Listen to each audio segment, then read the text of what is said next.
Good morning, everyone. It's Pastor Kirk. It's Pastor Aaron. We're back in the balcony of Redeemer Lutheran Church here to tackle another topic. Pastor Aaron, how's your week going?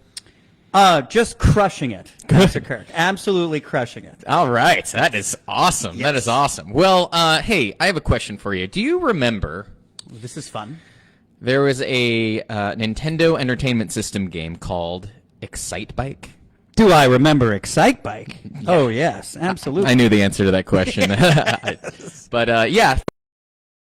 Excite Bike is a motorcycle racing game. Kind of dirt racing. It's dirt bike racing. Yeah, dirt yes. bike. So is that motocross? Is that what that is? I don't know the answer to that. I think it is. I think it is. Correct us Comment if we're wrong. below. Yes, that's right. So you're a little character, and the way that you win races is you go over jumps, and you obviously try to maneuver in different lanes to try to pass over obstacles. But all time-based. Yes, time-based. Timing is the timer is running out. You got to beat the level before the clock runs out.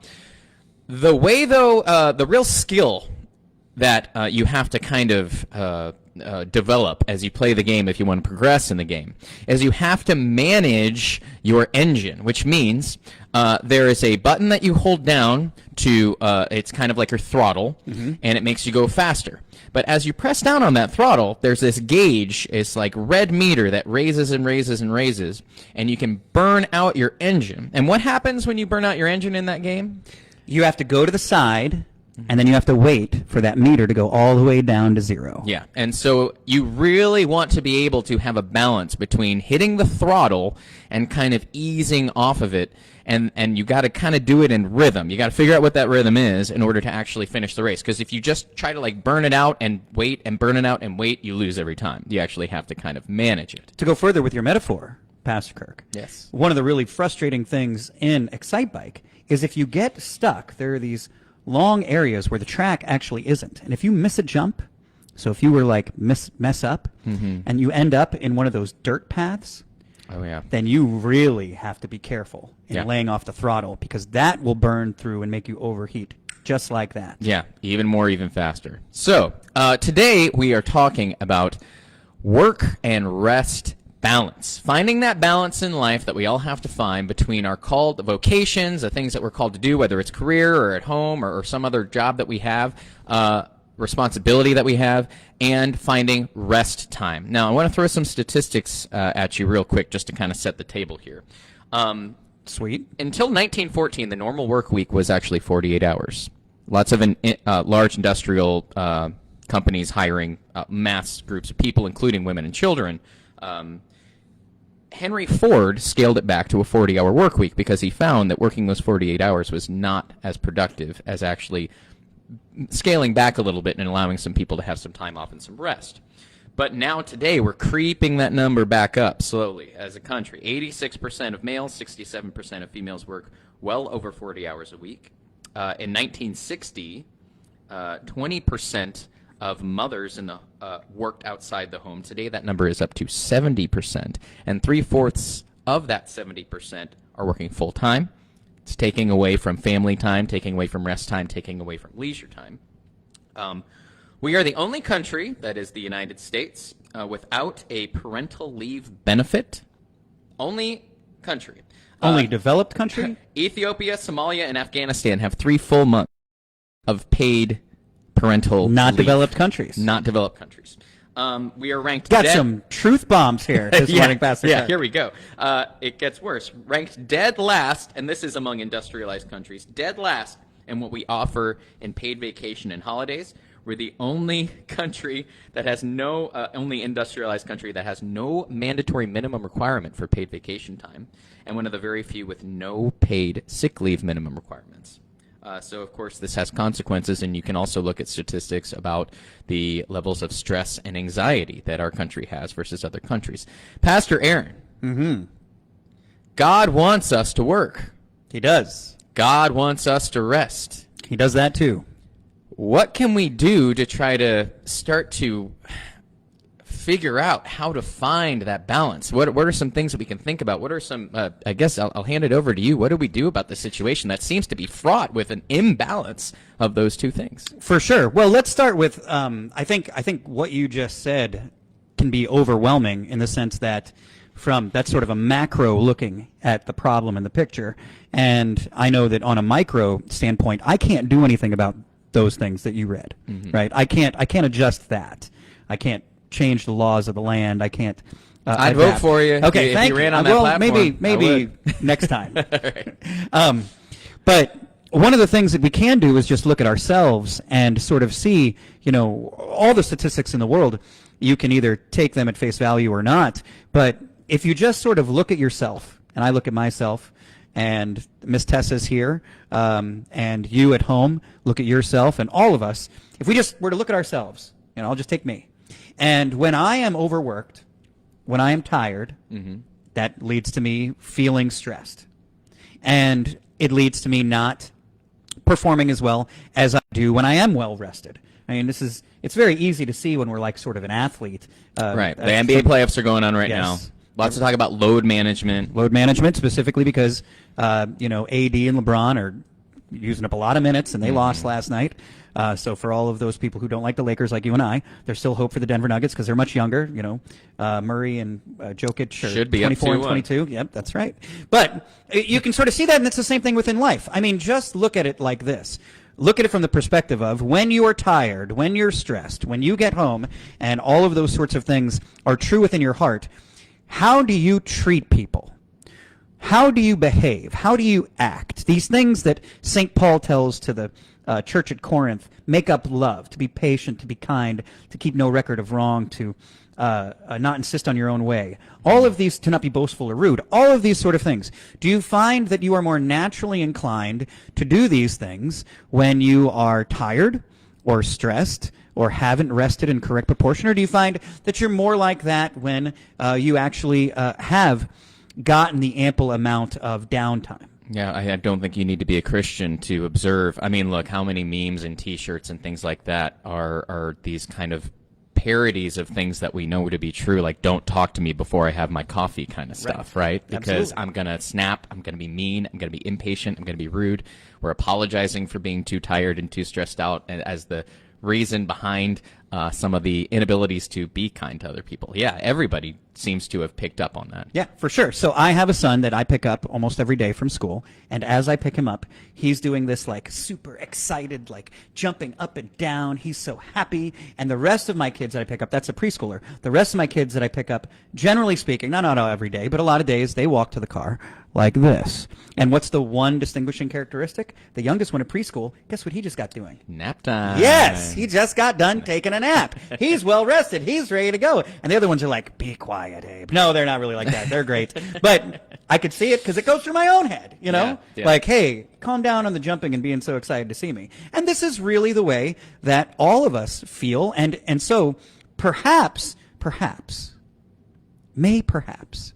instead of perpetually bemoaning the fact and apologizing and trying to compensate for the fact that we don't feel like we know we're supposed to feel towards other people, and therefore we don't treat other people in the way that we know we're supposed to treat them, maybe there are some things that we could change to make us more in line with our design. Because Pastor Kirk, I'm sure you know this, the actual pattern of the entirety of creation was made over the concept of work and rest. Yeah. Yeah, so this is a very, most clearly, most people can remember that story where God is creating, right? He's creating the heavens and the earth, and he's filling up all of these, filling up creation with life and giving it purpose. And then it's this pattern that he sets for us when he gives us our responsibilities and things that we're called to do. He does give us work, right? And he gives Adam work. But then, Tend the garden. But then what Name he does the animals. is he gives us this day of rest, and he patterns the days and the nights. I mean, he could have very well said,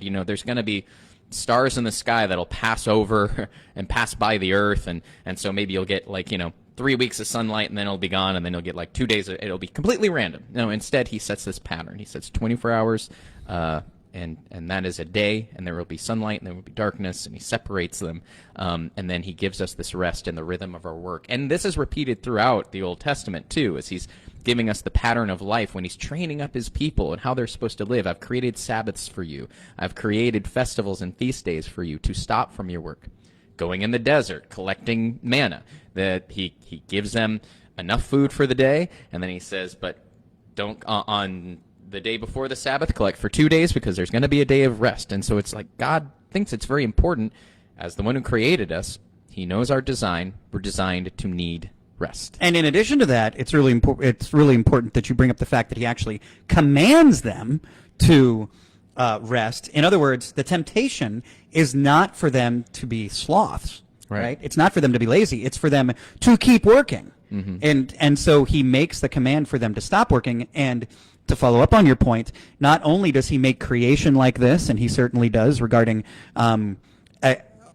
us as people being made in his image, and he created the world in 6 days and rested on the seventh, but also then he makes this command for animals. He makes this command for the earth, which is where we can even see that you're supposed to work the earth and then also let it rest. So it's that the entirety of creation is made after this pattern of the way in which it was created, which was that God worked and then rested. And this is, of course, we see it as the command of the people of Israel regarding the Sabbath, but we can also even see it just within our own interpretation of remember the Sabbath day and keeping it holy. And of course, we don't hold to that as people who are Christians and post-Christ in a literal sense regarding the Sabbath being Saturday, but we do follow that commandment in the way that it prescribes the law that is written on our heart as mapped out by Luther, St. Paul, and other people. Yeah.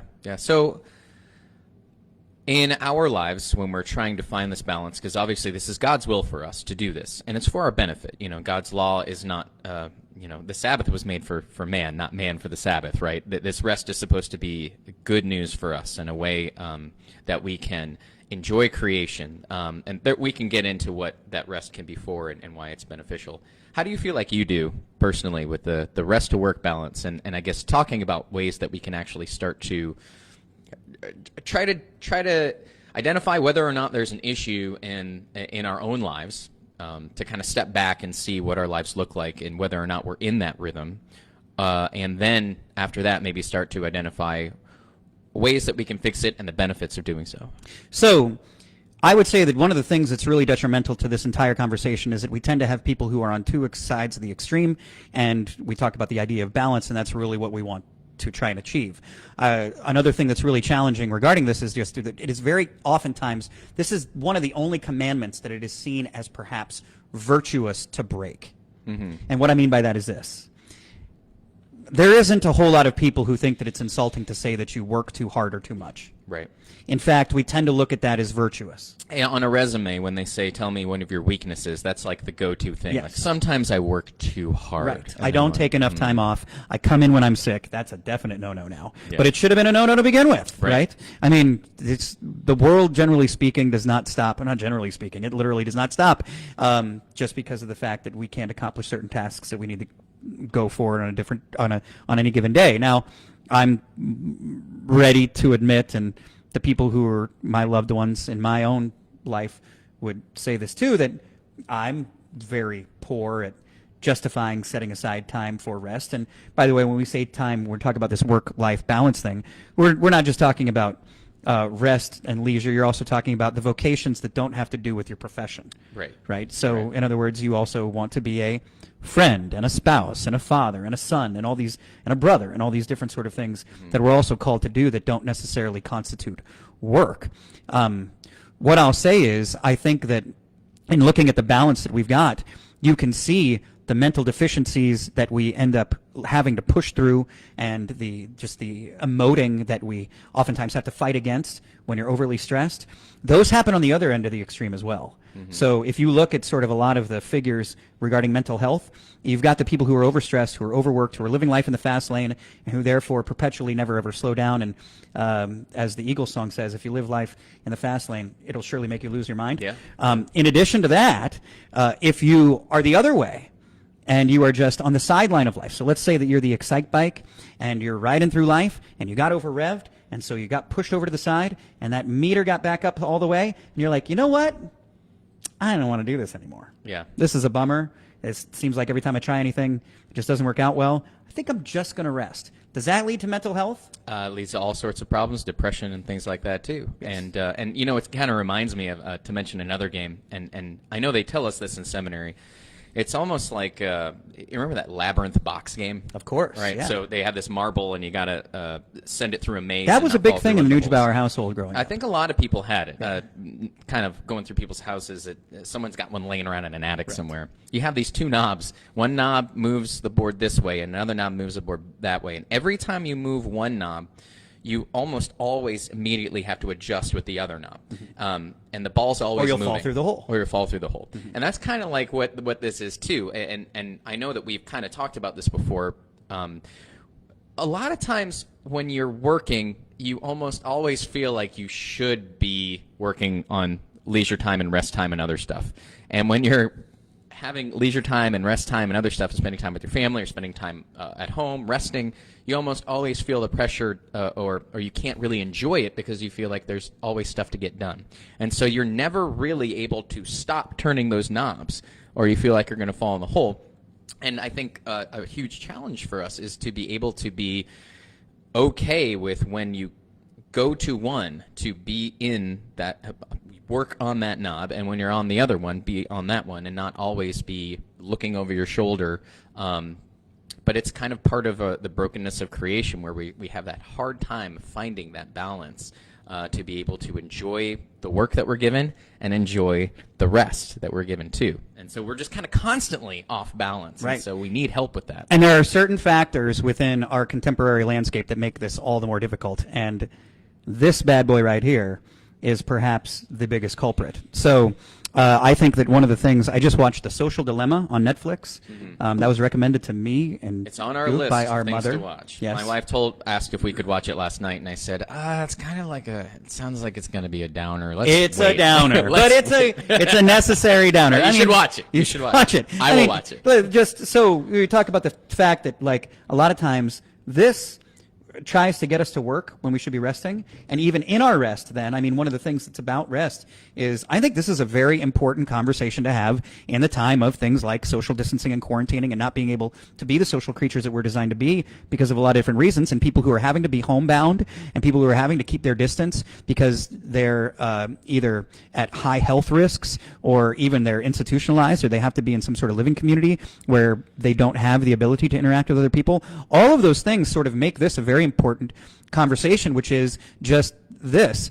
The time that you spend in rest, in recreation, to sort of ask yourself the question, and if that's something that for you looks like a lot of time right now because your health isn't good, or you're being forced to be alone or not at work or idle, whatever that may mean for you because of the current world circumstances, then it is very perilous regarding just your mental and physical and spiritual well-being, because a lot of times you're sort of fighting against the way that you're naturally designed to be. So I think it's really helpful to be able to say there are wonderful, what I'll call first article creation ways to interact with the things that God has given to us that really are beneficial to us. And I think that we should be striving to do that in our everyday life. So in other words, if the entirety of your time that you spend, quote unquote, relaxing or resting or whatever that may be, is spent perpetually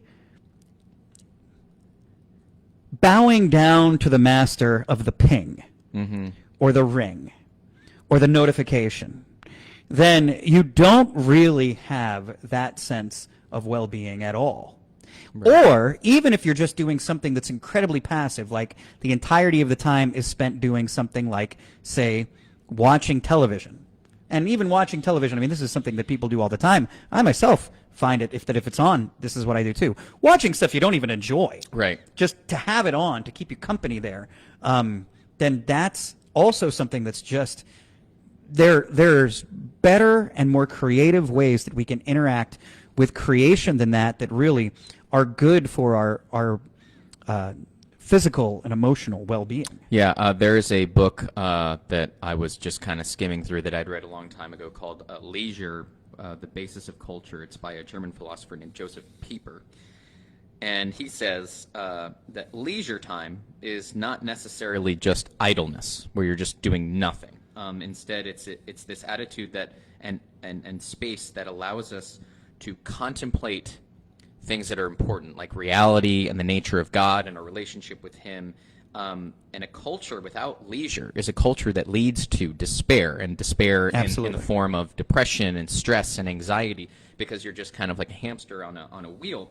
And to not be able to ever have time to contemplate the things that you have, these first article gifts, God's creation, your family, your job, why you're doing it, what's the point of it all, is going to lead to kind of life of despair. And you have to be able to give yourself an opportunity to be a philosopher, to try to understand the world around you and how that relates to your relationship with the one who created you. Right.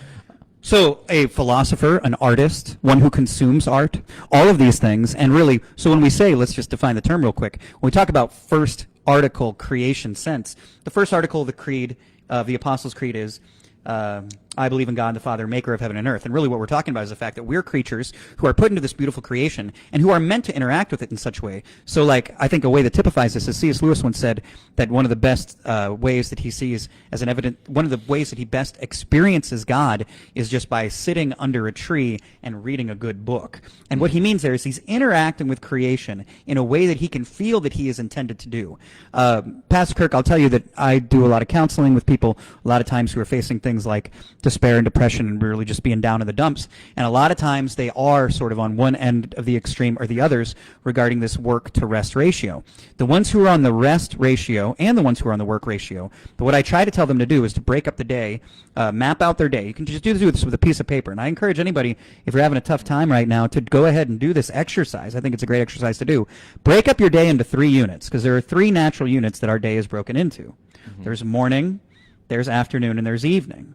And 2 of those 3, you should be being active, right? So whatever the case may be, like say in the morning and the afternoon, you need to work, okay, on a given day. In the afternoon, you can rest. And by rest, we mean doing one of these passive things. Yeah. But let's say that you're one of those people who right now, for whatever reason, only one of those units is preoccupied with your profession. Or maybe you don't have any of those that are preoccupied with your profession. The good thing is you can still find very wonderful ways in order to preoccupy that time and have the freedom to interact with the beauty of God's creation. So like, I'm just, my recent under a tree reading a book like C.S. Lewis thing, I recently brought the kids to Bill and Ted Face the Music. Right. Here in Paragould. It was awesome. We were the only people in the theater, and they've got everything marked off so that you can, I cannot imagine a scenario where if you went there, you wouldn't be able to be as far away from people as you wanted to be. They're doing, so shout out to Paragould Cinema 8. Support your local business. Go there if you want to. Let's keep it open. Bill and Ted Face the Music is out of theaters now, but I brought my kids. We're the only people in the theater. We'd even watched the first 2 movies to sort of build up to it at home. Mm-hmm. And then when we went there, I sat there. We spread out. I didn't even have to try and keep them quiet because we were literally the only people there. And it was awesome. It's a lighthearted, fun, family-friendly sort of thing to do. And just doing that was something where I felt, it sounds silly, because they're all like, you know, they talk like surfer dudes from the 80s. Oh, yeah, rock on, dude. You know, and all this sort of stuff. They talk like Ninja Turtles back in the 80s. Pretty much. But it was a great way of interacting with other people and with God's creation. And there's a whole bunch of things that we can do in order to get ourselves, look, this sounds like the biggest cliche in the world, but the reason that people say it so much is that it's such a cliche and none of us ever do it. Mm-hmm. Put the phone down, turn it off, put it in a basket, do whatever you got to do in order to have that time where you're interacting with people. And then, this sounds really cliche too, but it's totally true. If you do things where whatever you're doing is interacting with something in creation, you will find that the recreation is much more spiritually uplifting. So if you cook a meal, right? If you read a book, if you write something, right? If you concentrate on a piece of music, if you learn something new, if you were to get into the scriptures, or even if you just sort of have a thoughtful conversation with someone, and by thoughtful, I just mean use your brain. So this can be about like fantasy football, if you want it to be. But any of these sorts of things, certainly things like exercise is another sort of thing. These all sound like self-help guru stuff, but really all that it is it's a Christian perspective on trying to live in line with the way that God designed for us to live. Yeah, and there are things that are not only for the best way that our bodies can kind of operate, but it's, I mean, look, these things are for the enjoyment of each other. I mean, these first article gifts, God's creation of heaven and earth, they're for us. They're things that are gifts. They're things that are meant for us to work and feel this sense of interacting with God and growing in our relationship with Him, because we're interacting with the creation that He made for us and made us to interact with it. And I think the idea that you gave, the actual practical suggestion of breaking up your day, if somebody wants a resource for this, Marva Dawn, who is a really great author, writes a lot about liturgical worship, but also writes this book called that's talking to that exact idea, Keeping the Sabbath Holy, but it's spelled WHOLLY, like whole, right. And does the same thing, breaks up your day into sections. And not only that, but gives a really good theology for rest, like what we're talking about. So if you want those two things in the same place, Marva Dawn, I wrote it down. How do you spell that last name, Pastor Kirk? DAWN. Like it sounds. So Remember the Sabbath by Keeping It Holy is the book, and holy is spelled like whole, W-H, and that was really helpful. We actually got that book in seminary, and they told us this is something that's going to be an issue for you because we're going to want to work ourselves until we can't work anymore. But some people don't have control over their work schedule, so you have to be creative. Like a lot of people listening to us, they might be like, well, look, I have to work these times. Well, then break up your day into sections and choose one of those sections in order that you can, again, do what you're saying. Interact with your family, interact with your friends, learn something new, engage the creation, use those first article gifts for your benefit so that you can function better, and your work will not suffer for it. Your work, I mean, according to all the studies and according to the way that we're created, our work will be better for it. And again, it doesn't, what we're saying is not ever, don't sit on the couch and watch a basketball game, right? I mean, I'm hopeful to do that, and I want to make sure, in case my wife is listening, to know that's totally fine.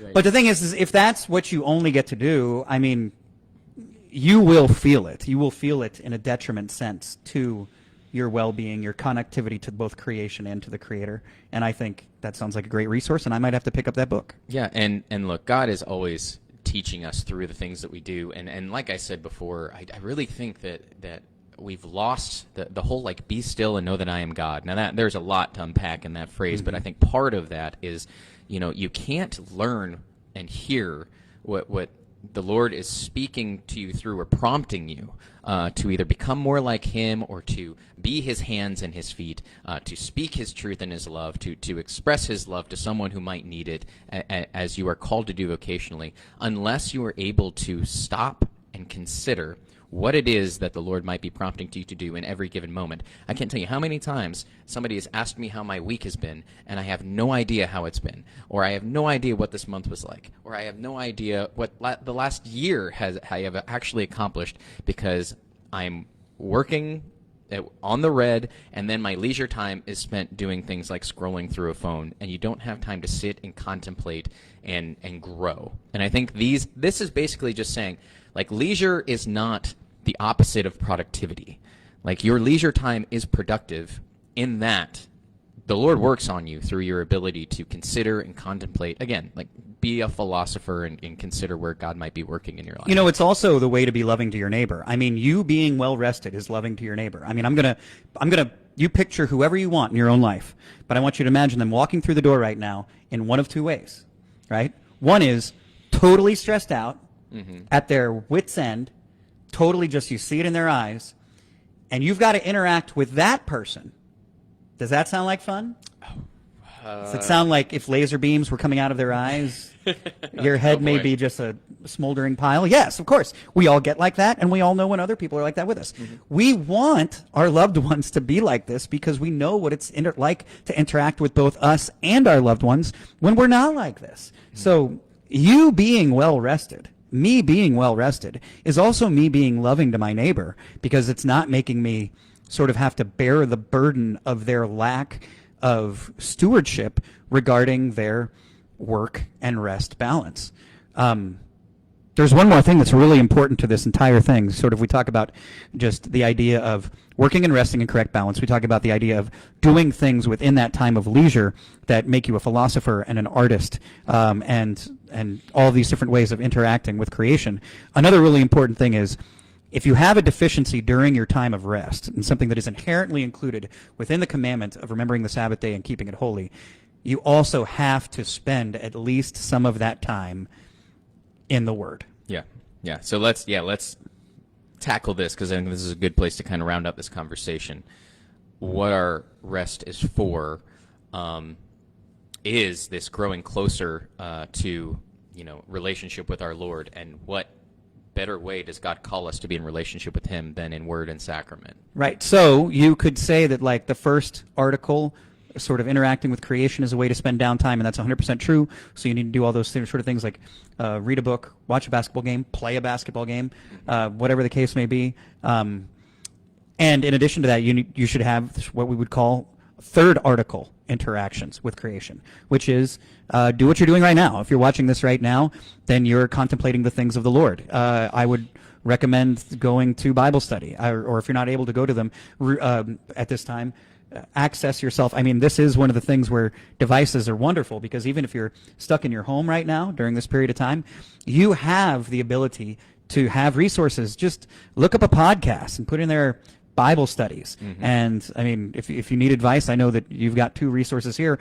of people that can steer you towards ones that are better than others. If you are able to get out to Bible studies. We have a Bible study at 10 o'clock tomorrow morning at St. John's Lutheran Church that you'll be teaching tomorrow, and I will be there as well. And if you are physically able to be out with us, that's a great way to spend time. Certainly worship is the same sort of thing.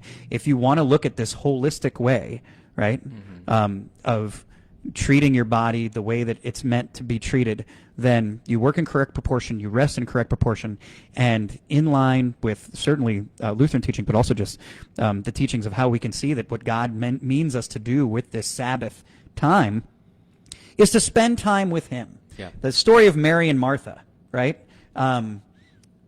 Mary, Jesus says very clearly, is the one who is doing the better thing, the one who sits and spends time with Jesus. Because a lot of times what we can even do is we can say, Jesus, I don't have time to spend with you because I'm working with you.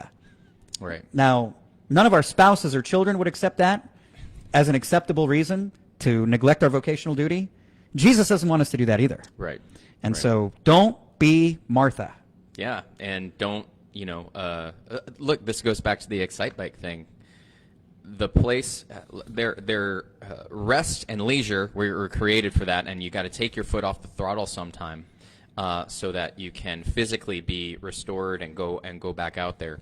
But the way to be filled up and have that tank refilled in a way that goes beyond just our physical needs, because life is about more than just that, is to be filled with the Word and filled with God's gifts that He gives us and filled with His presence and coming into His presence. And we do that through the fellowship with the other believers that we have to help us along this earthly life, to find rest in them, and where they are called to gather together. Again, third article stuff. If you read the Apostles' Creed, that's an important part of what God has called us to do and the way He gives us rest. The Holy Christian Church and the communion of saints, where we receive the forgiveness of sins and the presence of Christ. It's a really wonderful way to be filled up. And you don't, for a moment, you can stop fussing with the knobs, and for a moment you can stop worrying about the throttle and worrying about maneuvering and making these jumps in life. Instead, you can just be in the presence of God and hear what He has done for you through the work of Jesus Christ. And that's a really, really great way to realign kind of how you find and seeking to find this balance that we're all trying to find. Right. So, I mean, this is one of those things where people can go throughout the course of their entire life and not have a sense of the depth and the awe of really, or taking stock of their life. I know that when we talked about leisure time, you said, had quoted somebody that said everybody should have the chance to be a philosopher. I know that I followed it up with the idea that everybody should also have the chance to be an artist, right? Should create, even if it's just like cooking a meal or, whatever the case may be. Any sort of creative outlet is good regarding that. Even reading a book where you're not really creating, but you're interacting with art, right? So watching Bill and Ted Face the Music, right? I mean, a masterpiece of art. That's really where we were getting. Right, absolutely.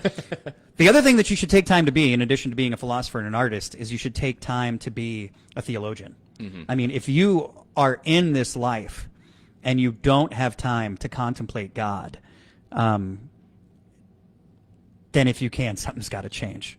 I mean, because that just not having any sort of inherent connection with the primary relationship of your existence is going to leave you at a deficit in this life, and obviously is not the way that God wants or intends for you to live. And so many times we talk to people who say they feel so far from God, and they're not spending any time with him.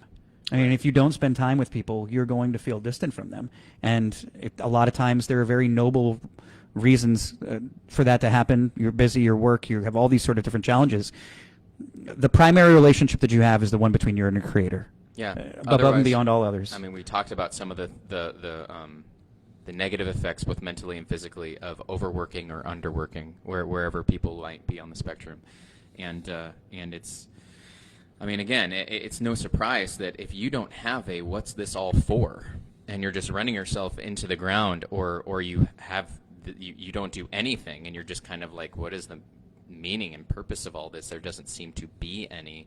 I mean, it's no wonder that we would fall into a sense of despair and depression, anxiety, absolutely. Yeah, all those things. Or we'd be chasing these superficial things like, well, I guess it's just whoever has the most toys wins, or I'm going to advance, or I'm. If I can just get this vacation, if I can just get this one in, then everything will be better. Or everybody leave me alone, and I'm going to try to do as little as possible, because that's what life is all about. Right. And you can see that now we've fallen off kilter and we've lost the balance. So any kind of, and of course, if you've got anything else to add, we'll let you do that. But any kind of like last words of advice, if there's two people sitting here watching this, and one person is like, man, this pandemic is going on, I don't have enough going on, and I'm really feeling bummed out about all of the lost opportunities, whether it's a student who didn't get to do a lot of stuff with sports in school, or now school's weird, or somebody who is underworked because, or hadn't been able to find a job, or somebody who's on the other end who's burning the candles from both ends constantly, and their family feels like more work, and they just can't seem to find that rest.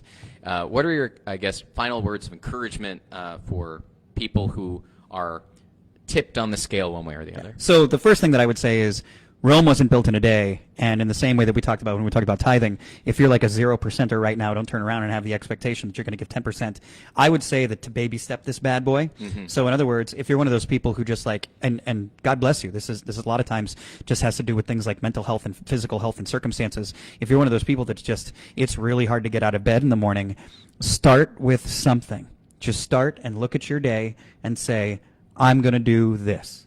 I'm going to do this interacting with creation, and I'm going to make myself do it. And it doesn't have to be for 8 hours today, but find something in which you're interacting with creation. If you can find a way to do that while you're also interacting with the Word, that's awesome. But if you have to start out with something where you're just doing something that you enjoy, but you're getting up out of bed to do it, then praise the Lord for that, and then go incrementally. Try and step towards doing things more and more and more. Because if you try and just go ahead and you're like, all right, you know what I'm going to do? I'm going to run a marathon every day. You're just going to get discouraged, and you're not going to do it because you don't have the capability to. So God bless you, Jesus loves you, and go ahead and do that. It's the same sort of thing with the person who just perpetually, when they're on their work day, they're 100 miles an hour the entire time, and their workday may start at 5 in the morning and end at 9 at night. And then by the time that they get home, they're on their phone the entire time because it won't stop dinging and beeping and notifying then too, and it's stuff that you have to pay attention to. Do the same sort of thing. Mm-hmm. Set aside, if you can't set aside an hour a day, God bless you. Figure that out. Right. And when I say set aside, it doesn't mean that you've got to go lock yourself in a room and, sing Kumbaya to yourself. Just something where you're interacting with creation in a way that's different than feeling as though you need to have a sense of productivity. And look, this is true, by the way, we should mention, not just for people with professions, for mothers, for fathers, for caregivers that don't necessarily aren't in a professional capacity. All of these sort of things are things where you have to be able, if you can't out, there definitely are people who are like, how in the world can I find a way to do that? And I am not telling you that it's easy, nor am I telling you that I have the answers. I'm just saying that strive to try and find solutions. Jesus had a hard time finding that time to go away and pray too, but he definitely made the effort to say, guys, give me a second. And he spent that time speaking to his Father in heaven because he wanted to get away for a second. Yes. And he's Jesus. And he's Jesus. So if Jesus needs to rest, guess what? You need to rest. Jesus took a nap in the boat. Yep, absolutely. Naps, if you can swing it, God bless you. Someday. Well, that has been our discussion on finding work and rest balance. We hope that it was beneficial to you. And if you have any comments or thoughts on that, feel welcome to share them with us, and we might address it again down the road. But in the meantime, we hope that this has been encouraging for you. And of course, if you have any questions about how you might do this in your own life, you can contact us. We'd be happy to walk you through some practical ways in your particular situation how you might be able to Or if find you've got things. ideas to share with others, feel free to throw that in the comment. Hey, how familiar are you with Bill and Ted? Can we do a penultimate sign-off? Oh. All right, so I'm going to do the first one, okay? Okay. Be excellent to one another. And... Party on, dude. Yeah, party on, dude! Yeah, Master Kirk! I thought for sure you were going Wild Stallion, so I was ready for that. No, but it's you got it. Be excellent to one another. And then the other one goes, Party on, dude. yes, that's what they say to the future dudes. I just love the relationship that Billy the Kid and Socrates wind up having. Oh yeah, That's yeah. great. That's some cross-generational stuff right great. there. Very, very cool. Absolutely, very cool. Okay. All right, next one on Bill and Ted. All right. Thanks for joining us, y'all. Jesus loves you. And so do we. Bye.